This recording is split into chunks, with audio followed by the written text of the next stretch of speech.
This is Bumper to Bumper Radio, the car show. Drive in anxious and cruise out confident. With the best automotive information for your vehicle. Bumper to Bumper, helping you and your car feel better.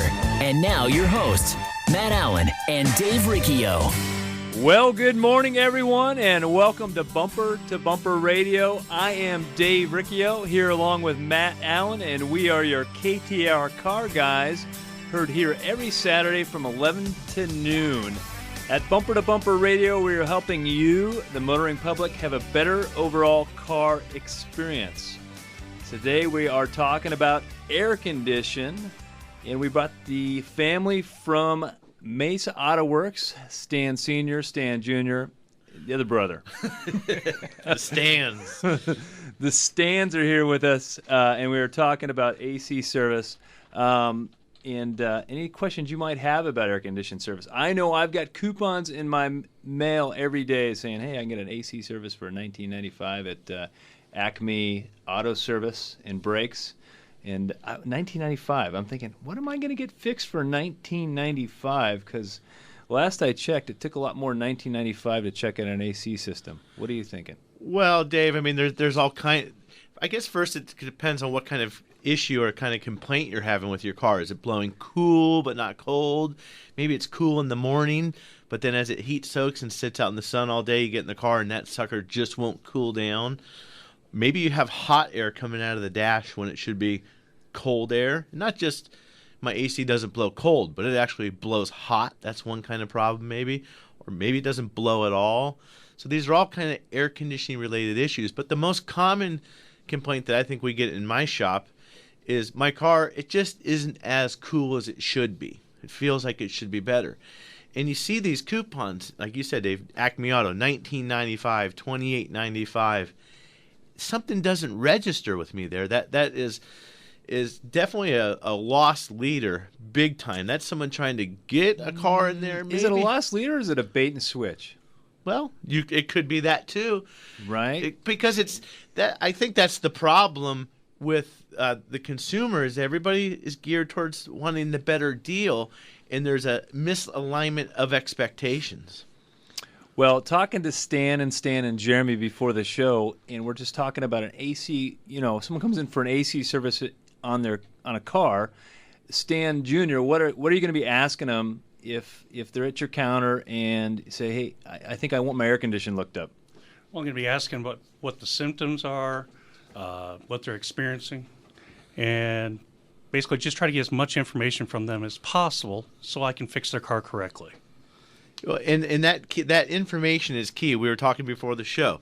If it's, like we said, cool in the morning and not so cool in the afternoon, that's typically going to be a charge level issue. If the thing blows ice cold 1 minute and then it doesn't blow cold at all the next minute or suddenly, well, that's not a charge issue. That's more likely an electrical issue. A fuse is only going to happen one time, but if it's coming intermittent, you could have a clutch issue, you could have a control head issue, a pressure switch issue, but that information will help us go to the right area. You still may be low on refrigerant. It's not uncommon to have two problems as well. Well, I think people confuse like your cooling system for your engine with your cooling or Freon for your air conditioning system. And this is a sealed system. There's a refrigerant in it. And the refrigerants have changed a little bit over the years. And most cars have R134A as the refrigerant. And that's what you're going to be buying when you get an AC service. In the old days, we used to just throw gauges on it and shoot a can in there. But times have changed. When we went from R12 to 134A, the fills had to become perfect. It got much more critical, and it's still getting more and more critical. So let me walk you through an air conditioning service. And you think if you can get this for $29.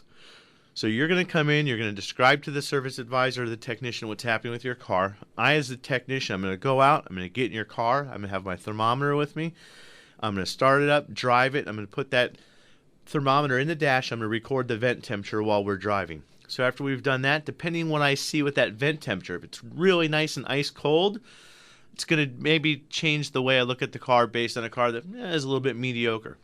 So after that 2 or 3 mile test drive, we're going to go back to the shop, we're going to open the hood.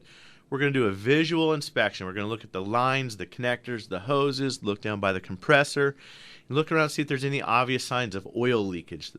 And the reason there's oil in the system, it's not so much the oil that you're losing, but the oil is the witness mark. The oil is what's pushing that, or the gas is what's pushing the oil out, and that's what's leaving the marks. You can't see that gas. It's vapor.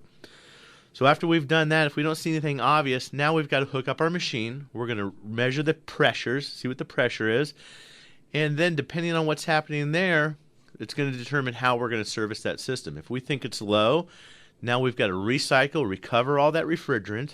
We're going to weigh it with the machine, measure it, and then determine if you're low. So easy math, your system holds 2 pounds. We pulled out 1.5 pounds. We add 0.5 pound. And we don't sell refrigerant by the pound anymore. It's down to the ounce. And so then after we've done that, determine the system's low, then we've got to recharge it. We're going to check the condenser fan. We're going to make sure all the dirt and everything's blowing out of the condenser. And I missed a couple steps in there. You missed pulling a vacuum on it. Well, yeah, we got to do a vacuum. There's a 15-minute vacuum if you've got a newer machine. But the other two things, we've got to check and make sure I would call them, sometimes hairy homeowner, do-it-yourselfer, didn't go to the parts store and get the glue or the mystery, the snake oil in a can and the fix-all and put that, because that will ruin our equipment. And then we've got to check and make sure there's no flammable gases in there, because people want to use propane or some other kind of gas in the system. And once we've done all that, that's a 45-minute process using a machine that costs over $5,000. You don't get that for $29.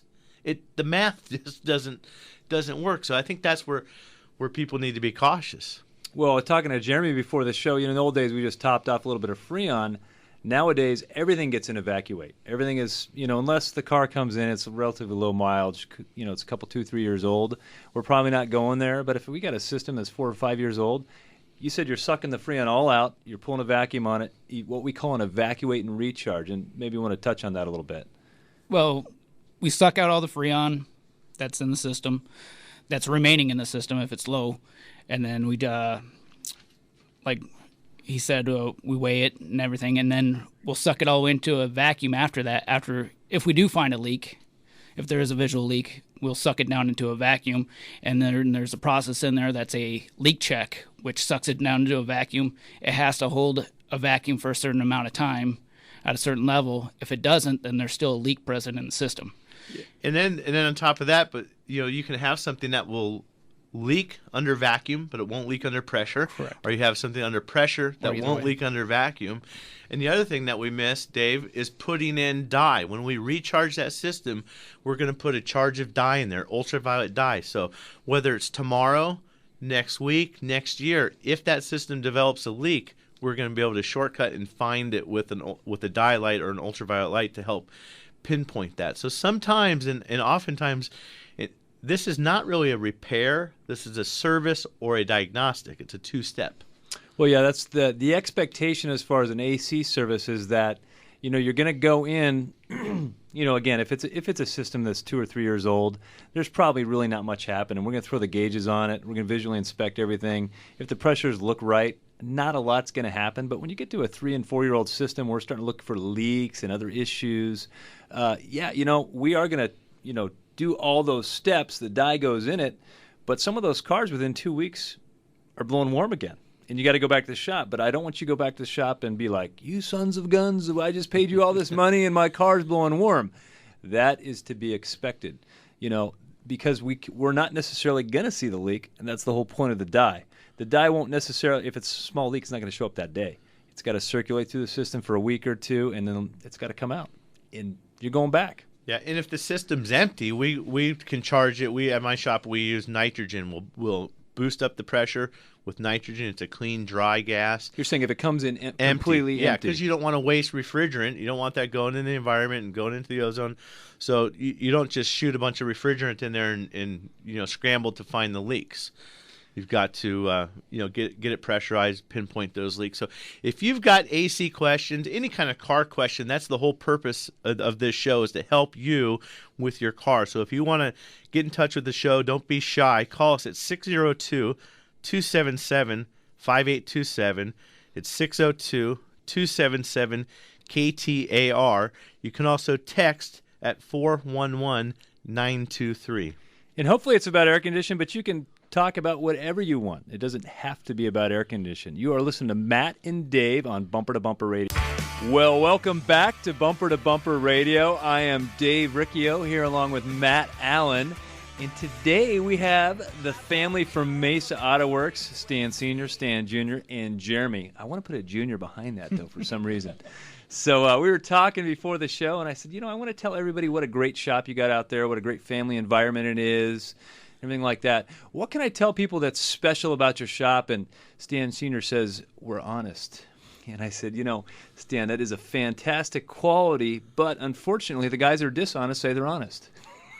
but we these guys really are, yeah. But these guys are they are very honest and genuine. And I work with Stan Jr. a lot with customer stuff, and the detail he goes to really take care of these people, because it is very much a family environment. So you go down there, and it's family, and they say, hey, Dave, I'm going to refer this customer over to you. He's been coming to us for years. If you could just look out for him as he comes through your shop and make sure he gets taken care of. Not that he wouldn't anyway, but he likes to make that connection and hand it off to me.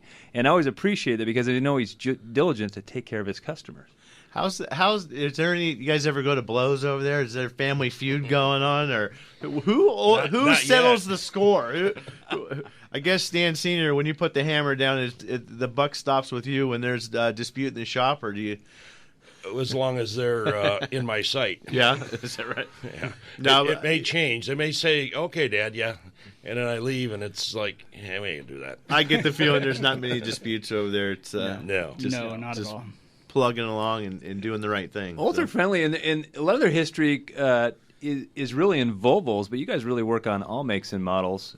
But with Volvo and Mazda, you got some specialty there. Correct. Because Stan Sr., you started out in Volvo working at the dealership forever. Mm-hmm. Forever. So, Volvo's a weird brand. It just is. Yeah, but not. We've got a new tech, because we lost our Volvo tech. He died, unfortunately. Oof.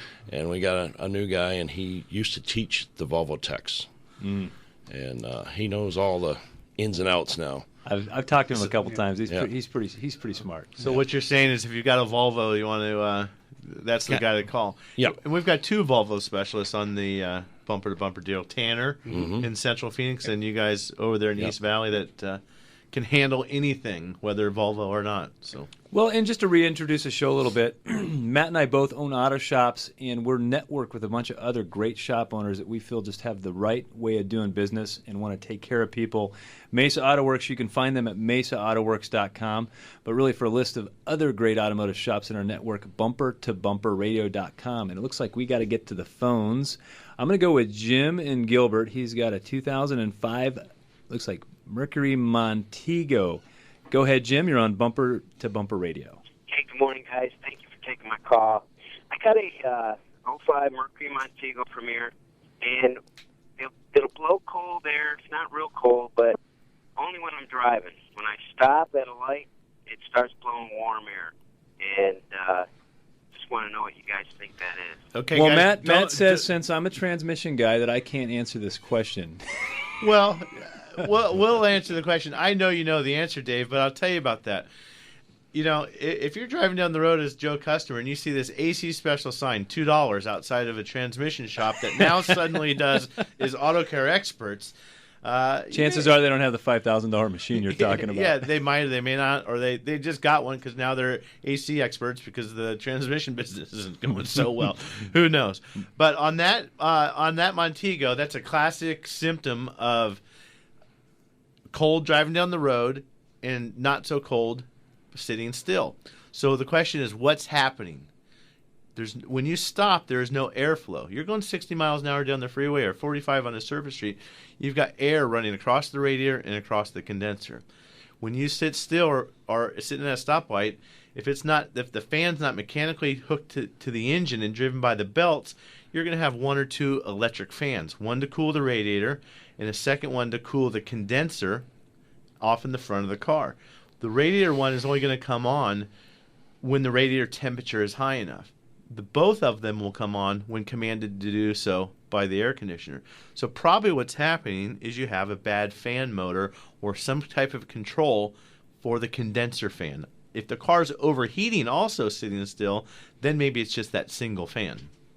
So pretty. Could low charge do that? No, it could, but that's pretty much a symptom of That's that. why I'm a transmission guy. Yeah. I get it. But you still need to go through. Now, we could find that fan motor is bad, and you could still be low on charge. So it wouldn't be uncommon, especially on a 2005 car. We're coming on 9 years old. It might be just a little bit low. Now, in a perfect world, the AC system's never going to be low. That's not a consumable gas.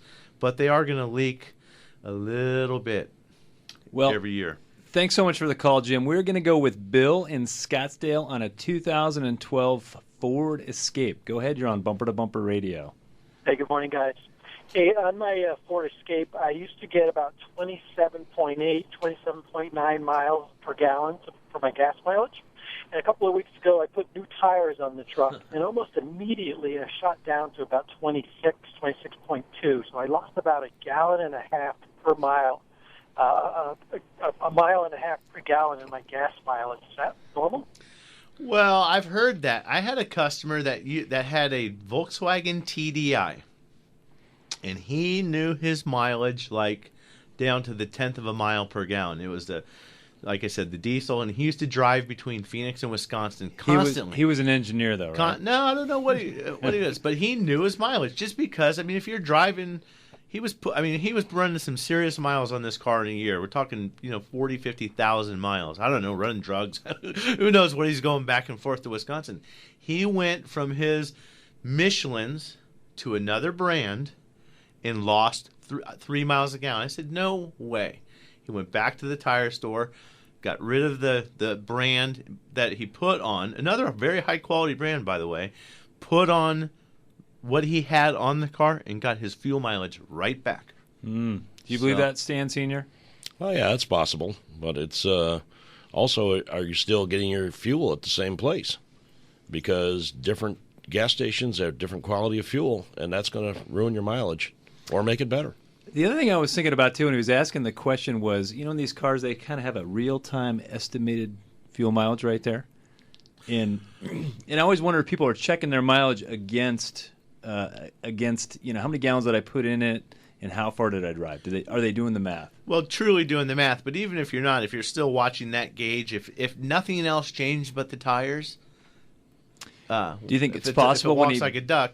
When he bought it, maybe they were underinflated or something, or just that tire has more tread on it. It's got a different rolling resistance. It's just the rubber compound. It's a lighter weight tire. The carcass is lighter.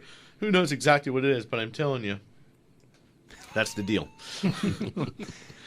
So AC service. I'm a consumer. I'm going to go to the shop. I'm going to make an appointment, and you're talking about, well, Dave, you're telling me I can't get my AC checked and fixed for $19. On that coupon I just saw, what should they be planning on? Well, it's a two-step process in many cases, and I'm seeing a range of a good, thorough AC service from $50 to maybe $110. Right. Well, if you want someone that cares about their job to be working on your car, you want someone that's compensated properly. I mean, we just went through this. It takes an hour to do the service. We're using a $5,000 plus machine. That doesn't work for $20. So my point is, how much should that cost? Well, you're going to spend between $50 to $100 probably for the labor. There's nothing wrong with discounting that down a little bit, but we can talk about that more. When we come back, we've got open lines at 602-277-5827, 602-277-KTAR. You're listening to Bumper on News Talk 92.3 KTAR.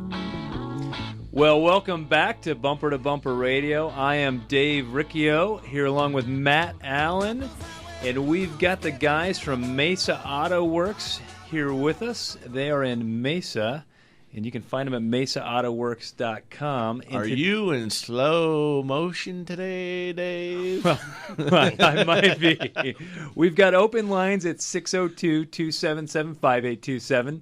602-277-KTAR, and you can also text your questions at 411-923, and we're going to go first this segment with Jim in Mesa on a 2003 Trailblazer. But hold on a second, Jim.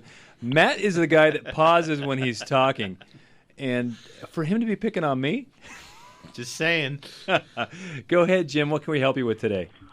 Hi, good Good morning, guys. Thank you for taking my call. I'm calling about my 03 Trailblazer. It's intermittently turning, blowing cold and kind of warm every 7 to 8 minutes. It doesn't matter if it starts up in the morning or in the afternoon. It doesn't matter. As soon as you start the car, it runs, and then 7 to 8 minutes later, it stops cold. And just driving me crazy because my wife took my truck, and I got to get this fixed so I get my truck back. So when you say so, it's nice and ice cold. Now, when it starts to blow warm, does it feel a little bit of humidity in the car, a little musty or anything like that, like moist? No, nothing like that. It's just like a cycle. It just keeps it's cold and then it's not cold. Okay, and then how's the airflow out of the vents? If you turn that blower, the fan blower on, and you put your hands up, is that going to be pushing Full back? speed. Yep, full speed. Full speed, it works well. Okay. Yep. Well, what I'm thinking is that maybe the system is low on pressure. That's why it blows cold. Remember, pressures and temperatures are relative to each other. So if you've got 250 pounds of pressure on the high side, that might be 250 degrees. If you've got 40 pounds of pressure on the low side, you might have 40 pounds of output air temperature or thereabout. So if that's low on refrigerant, what's going to happen, Jeremy? It's going to make some cold air for a little bit, but then what's going to kick in? It's going to start blowing hot because it just doesn't have that full charge. Well, so the low side pressure cycling switch, there's a protective switch in the system that if the pressures get too low, it's going to shut off or open the switch and interrupt the power to the compressor clutch so that the system doesn't overload. There's also a high side pressure switch if the pressures get too high. So it could just be getting low pressures, or it could be freezing up from lack of airflow, possibly. Correct. So, and then once that pressure, low side pressure goes back up, then the compressor clicks back on, and then it works for a while, and then until it drops down again. It also could be going into a vacuum too, and it might have an issue there too. Where it just keeps repeating that cycle. So, well, you guys are all talking about pressures, but I'm thinking as a transmission guy, maybe I'm a little layman here on this. Lame. But what we talked a little bit before the show about blend door problems. You know, these cars have a blend door. There's a mode door, which kicks it from your feet to the vents to the defrost. They call it a mode door.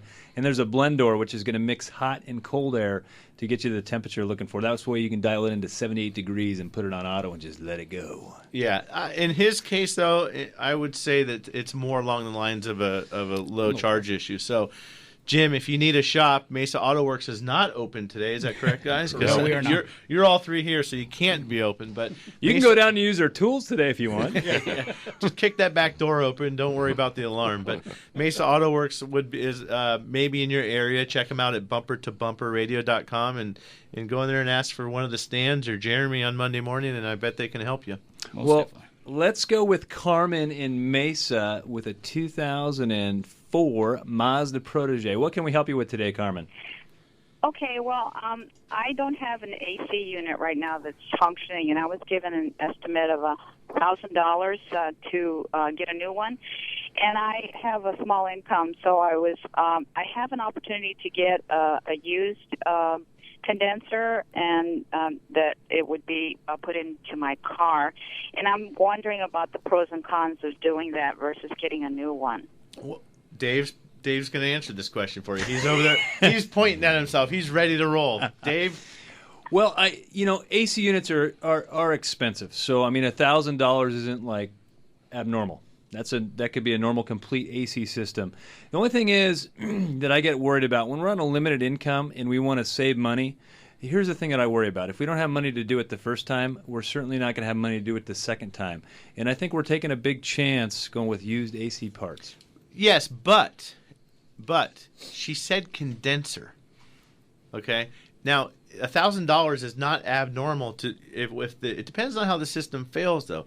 If you get the compressor that grenades and blows up internally, and that's a pump, and that pumps all that debris through the system, that's a different repair than maybe if you just have a compressor or a hose that's leaking. Or, in her case, she said condenser. So maybe she just got a rock off the freeway and blew a hole, knocked a hole in the condenser, and it's no good now, and that's the repair. $1,000 seems a little bit high for just doing the condenser. So, but she brought up the condenser. So I wouldn't be too worried if the situation is, I picked up a rock. The rock punched a hole in the condenser. I lost the charge, and I found a good used condenser out of a car that got creamed in the rear end or had a fire in the interior or something like that. I wouldn't be so worried about that condenser. What do you think? The problem with that is that you don't know if that car grenaded the compressor, and you don't know if that condenser is really any good. So, yeah, they'll warranty it. They'll give you another one, but you got to double the labor. Well, yeah, if the For a used condenser part. yeah, but I mean, chances are the car gets creamed. The AC was probably working. Who knows? But I would not go with a used compressor. No, most I definitely wouldn't do that. But then, what do you guys think about? It used to be you replace the compressor's bad. Let's say it's leaking, and then they say, well, you got to do the compressor, clutch and hub, orifice tube or expansion valve, and a dryer. You got to replace everything. And I've gotten away from that. At least we have at my shop, because the reason you want to replace those things is there's either debris in the system or it's been left open so long that the desiccant in the dryer isn't working anymore. But if you simply just got a leaky seal on the compressor that's not serviceable, I will put a compressor on that car all day long without replacing those other components. Exactly. That's the way it should be done. Yeah, there's just no need to go throw the whole thing at it. And sometimes that's necessary. Sometimes it's a condenser. It's the whole 9 yards, especially if it gets we call it the Black Death, when that thing's just pumped through the system. Well, Carmen, thanks so much for the call. I see you are in Mesa. If you do need a good shop to do that repair, you've got Mesa Auto Works, as well as other shops at bumpertobumperradio.com.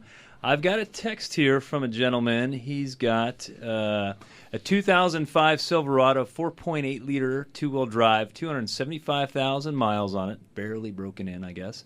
I got a lifter making noise and is wondering if I run a heavier oil, will the ticking stop and help with?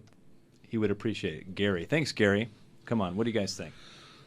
Thicker oil is not gonna do anything. At that mileage, that engine, he could have lost a lobe on a camshaft. He needs more diagnostic than just putting heavier oil in. Heavier oil is not a fix. It's kind of like taking aspirin for that pain. It's still there. You just can't. That's feel caused it. by cancer. yeah, you can't feel it anymore. But I don't know that I would be. Putting a camshaft. That's a lot. That's a big job to put a camshaft and lifters in that car, and I'd be really thinking twice about making a significant repair to that engine. It may be one of those deals where you reevaluate and consider just putting in the new engine. All the other stuff that goes along with it, maybe you can squeeze another $200,000 out of it. Take the valve cover off. You can look, you can see, and you can tell him that's what he's got. Right. Okay. Well, I got another text here. He's got a 2005 Ford F-350. When driving down the freeway, my truck seems to wander, which requires constant correction. I used to drive a Chevy 2500, and the steering was very tight. My Ford steering scares me sometimes. Well, I drive a 2005 Excursion, so if it's four-wheel drive, it's probably got the same as mine. It's got a straight front axle, and those things just don't track as nice as the Chevrolets with the independent front suspension. So you can jack that up and get the weight off the wheels and see if the front end turns smoothly. You could have bad ball joints binding. You could have a steering stabilizer shock that's bound up. So there are some things in there that could be causing that. You want to check the tire pressures, make sure you've got even tread on the front tires. You don't have one tread of another style and a different brand tire. That's going to make all kinds of havoc on any kind of car having two different tires on the steer axle. So you need to get in, have somebody shake down the front end, so to speak. Look at the tires, set the pressures, check the alignment, check the ball joints, and make sure nothing's binding up in there.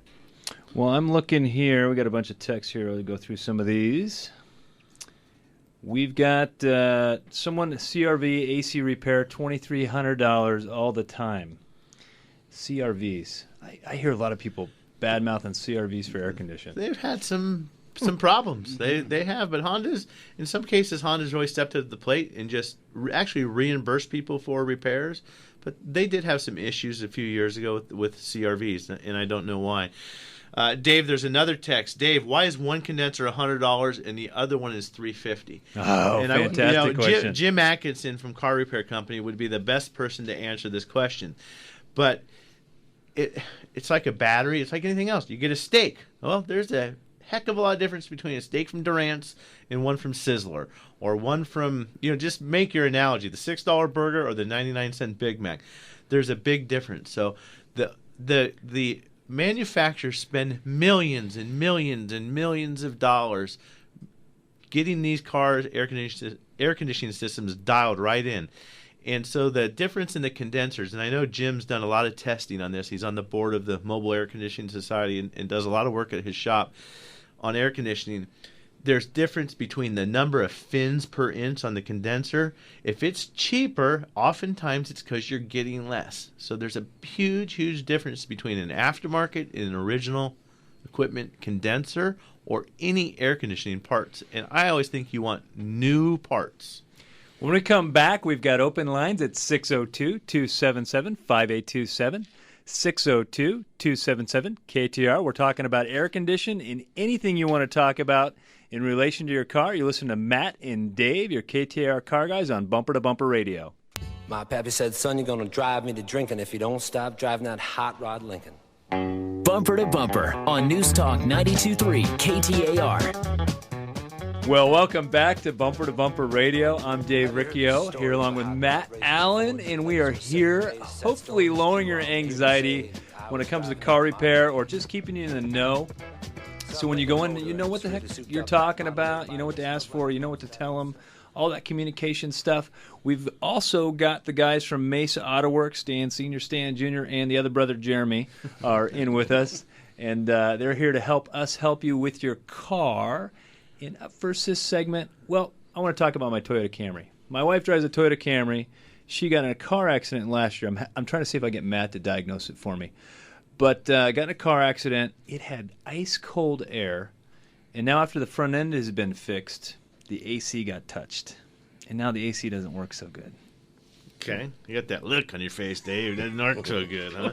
Well, I know part of this story, Dave, but so in your case, you get in a car accident, your car goes to the body shop, and the body shop and the insurance company, oh, that's a pretty expensive condenser from Toyota. We're going to get one from Acme. And so they put in the aftermarket condenser. It's got less cooling fins per inch. Maybe it's a different style. It's not made as well. The materials aren't so good. And so that could be the problem. But I know that you changed it out back to a factory condenser. First thing I did. And it still doesn't blow cool. So what I'm thinking is that thing got smacked in the front end. There's some aluminum or rigid lines going up to that condenser. And if it got smacked enough to bend or break the condenser, it could have kinked one of the high-pressure lines. And what's happening in the air conditioner, we're making when the refrigerant is under high pressure, it's a gas. When it's low pressure, it's a liquid. And we use an orifice or an expansion valve. I got that backwards, didn't I? High pressure, it's a gas. Low pressure, it's a liquid. So it's a high-pressure gas out at the front, and it's got to go through an orifice tube or an expansion valve to change it to a liquid to make it cold. And that tube is probably bent, and it's happening. It's changing the gas before it gets to the orifice tube. It's converting it before. And you're doing this backwards. Low pressure is liquid and cold. High pressure, yes. High pressure is liquid. No, it's not. You're backwards. We're going to have to get Jim in here to settle that one. Low pressure is liquid. So if I bring liquid it to your line, the liquid line's the low pressure line. If I can bring it to your shop, Matt, can you get it diagnosed for me? I am sure we're tranny we people. can handle that. I'm sure we can handle that. Well, would you take your air conditioner to a transmission shop? No. That specializes in everything now? I wouldn't. Okay. We don't even own air conditioning gauges. So. All right, we got some calls, Dave. Let's get with Stan Lisa. and I can argue later. Jim, send me a text. We're going to go with Lisa on a 2007 Silverado. Go ahead, Lisa. You're on Bumper to Bumper Radio. Good morning. I am calling. My son's truck is what I'm calling about. It's an 07. He changes his fluids regularly. We just had all the fluids changed. He's actually in Afghanistan, so I'm in charge of this truck. He puts in Royal Purple oil. He does everything he's supposed to, and all of a sudden it's coming up with a low oil pressure. And I'm concerned about taking it back to where I had all this work done because it seems as if, I don't know, something changes every time I go there. Does the engine make any noise when that low oil pressure light is on? No, but it did start that, my dad called it, I think the lift, it kind of ticks. It's never done that before, and it's not leaking anything. How many miles are on it? About 90,000. About 90,000 miles. Well, some of those Chevy trucks did have camshaft lobes that got wiped off, and the roller lifters were having problems. But the first thing I'd want to be doing is we need to do a mechanical oil pressure test where we're not going to rely on a light. We're going to unplug the sensor where that sends a signal back to the instrument cluster, if you will. We're going to take that out. We're going to put a gauge in place of that, and we're going to measure the oil pressure on a cold startup and all the way through a warm-up cycle and see what that pressure is. If we have good pressure, then what we're probably going to do is just replace the oil pressure sending unit that we had to take out, and that might just be the problem. But if you've got a tick noise along with that, maybe you have a mechanical issue that has nothing to do with low oil pressure, possibly. First thing is, did they fill it with oil? Check the oil level. Yeah, we checked that. It's good. That's good. Yeah. So I mean, but there's nothing wrong with taking it back to him. Maybe it could happen. Maybe a wire got pinched. You know, the oil pressure switch sometimes is near the filter. That could be the issue. So it's worth giving a shot. Go back. Right. Go back. Let them know what's going on, and I'm sure they will be happy to help you. Thanks so much for the call, Lisa. We are going to go with, looks like Pedro in Avondale on a 2001 Chevrolet Malibu. Go ahead, Pedro. You're on Bumper to Bumper Radio. Yes, I have a 2001 Malibu, and it's about the AC. It's cooling real good, no issues with the cooling, but I noticed that lately the air compressor started making noise. Is that something that the compressor needs to be replaced, or? And it sounds like internally inside the compressor, not the clutch. So it's just the whole thing just rattling, just making noise? Yep. Well, I mean, you could have the compressor that's coming apart. I mean, that's what we call the Black Death. When you open that thing up or open up a line, it just looks like graphite was pumped through the whole system, and that's a total system failure. And it plugs up everything, so you have to replace it all. So it's not a matter of him just putting a compressor on there. Is that something where he wants to address that now, or is something just run until it blows? I would do it now. Yeah, I mean, do it now. In that case, this is the system where you're still going to need everything, so to speak, the orifice and the dryer. You might be able to get away without the condenser, but if it totally grenades. Well, plus the fact if he's driving down the road and it seizes up and the belt goes, then he overheats the engine and then he needs a motor. Yeah, because you've only got one belt on that car.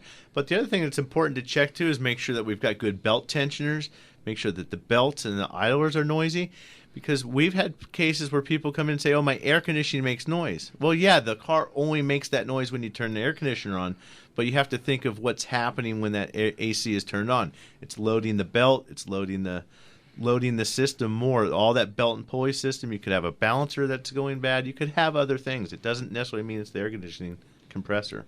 Well, the other thing we didn't talk too much about, but we talked about it before the show, is these cars that blow nice and chilly cold, and after you've been driving on the freeway for 10 minutes, they start to blow warm because the clutch on the front of the compressor is not holding like it should anymore. The clearance is getting too big. Did you want to talk about that? You're staring at me like, what the heck are you talking about? Well, Stan was talking about that earlier. Yeah, there's an air gap. There's an electromagnetic clutch, and when we send a voltage signal down to that compressor, the magnet's going to kick in and suck the face of the compressor or the clutch to engage it. And every time that does that, there's some slippage. There's two pieces of metal. There's no clutch material. It's just two machine surfaces, and those suck together and build that instant pressure. They're going to slip a little bit, and that starts to wear off a bit, and that gap becomes too large to overcome. Yeah, just the magnet, and then sometimes if you get on the road, it's blowing warm. 5 minutes later, it's ice cold again because it's just that close, that gap, and it's too wide for the magnet to overcome. Yeah, I mean, sometimes that diagnosis is very easy. You look down, you turn on the AC, the light on the dash is on, the fan's blowing, but there's no compressor working. You just go take a long screwdriver or just tap the front of the face of the clutch, and bam, it just kicks right on. So, and sometimes you can adjust those. That doesn't mean, there's no adjustment, there's no screw, but when you build that system or add that the clutch and coil and everything to that compressor, there's spacers in there and shims. You can just pull a couple thousandths out and maybe solve that issue. But not necessarily a cheap job because of where the compressors are sometimes. Right. The labor is the big component is getting to that, and then hopefully that's not the only, that's the only problem. Well, we got a couple calls here on the line. Matt and Chris, we're going to take you after the show. Thanks, guys, for coming in to help our listeners with their cars. Tell us again how we can get a hold of your shop if they're looking for a good shop in Mesa. It's Mesa Auto Works at 480-969-1954 or mesaautoworks.com. And it's a great shop. If you guys are looking for a family-run business where you don't have to go up the chain to get very far to somebody who can make a decision, Mesa Auto Works is a great shop. And you can also find them at bumpertobumperradio.com. Thanks, Peter, for running the dials. Remember, never to text and drive. It never ends well. You think you get you almost got to put the phone in the trunk because it's so easy to do. So we will see you next week.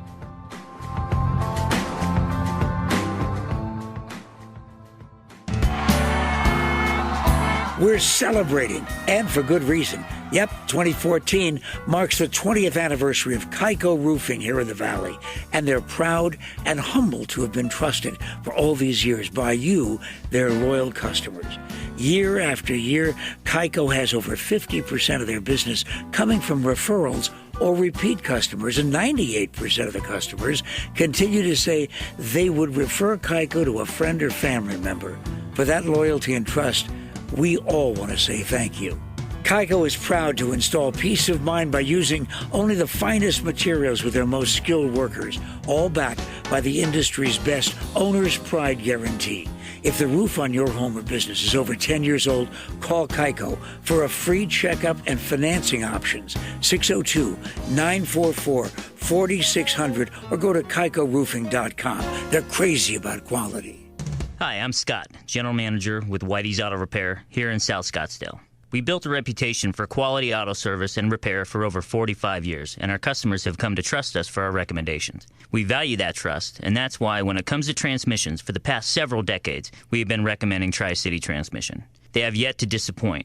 I feel so strongly about it, I wouldn't go anywhere else. Why would you? Google them online today at TriCityTransmission.com. Go where the pros go. Tri-City Transmission. Hi, I'm Matt. And I'm Dave. We're the car guys from the Bumper to Bumper radio show, heard right here on News Talk 92.3 KTAR every Saturday from 11 to noon. Bumper to Bumper radio, it's just like your favorite warm and comfy blanket for all your automotive needs. Yeah, I guess you're right, Dave. And we're here not just on Saturdays, but 24/7 at bumpertobumperradio.com for all the very best repair and service shops in Phoenix. Yep, right advice, products, and partners are all at bumpertobumperradio.com.